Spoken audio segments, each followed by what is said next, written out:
you did a lot of due diligence getting into real estate, and part of that time was probably you setting up your foundation. But in hindsight, would you have jumped in sooner? Did you do the right amount of kind of research? Do you think you did too much? Like, what's your feeling in hindsight on that? I would say that in hindsight, I see a lot of people getting in without enough research, which worries me. I think a lot of people see the shiny object syndrome with short-term rentals in particular.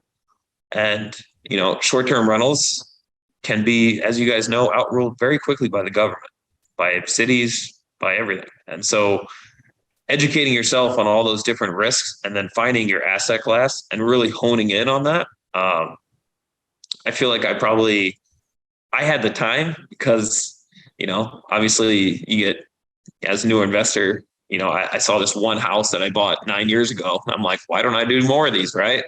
And, you start looking into it and it's, I can't do it with, non-owner occupied financing as easily. So then you start, constructing that base.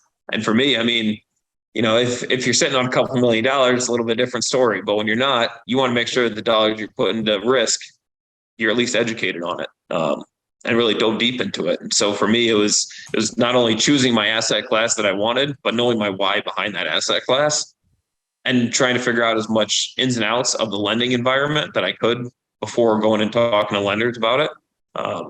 Just so that I knew what I was talking about, so that when I was talking to people, they took me seriously rather than just kind of blowing you off and not talking to you about it, or not getting back to you on it.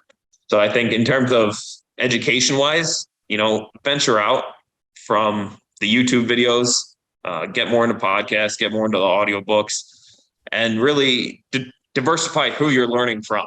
I see a lot of people who only learn one, like the 𝗬𝘃𝗶𝗵𝗵𝗁 way, or they'll only learn the 𝗑𝗏𝑚𝐴𝑐𝑟OY way.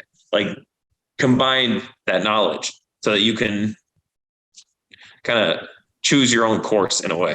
Yep. I think that's a huge skill that people going in on is being able to look at everyone in the room's perspective and be able to make your own. I think it's a challenge for a lot of people. But I think that's something that if you're good at that, you can do so many good things in life. Yeah, like we're oversimplified people. It's like, oh, this is the roadmap. I'm just going to follow this exactly. The world doesn't work that way, man.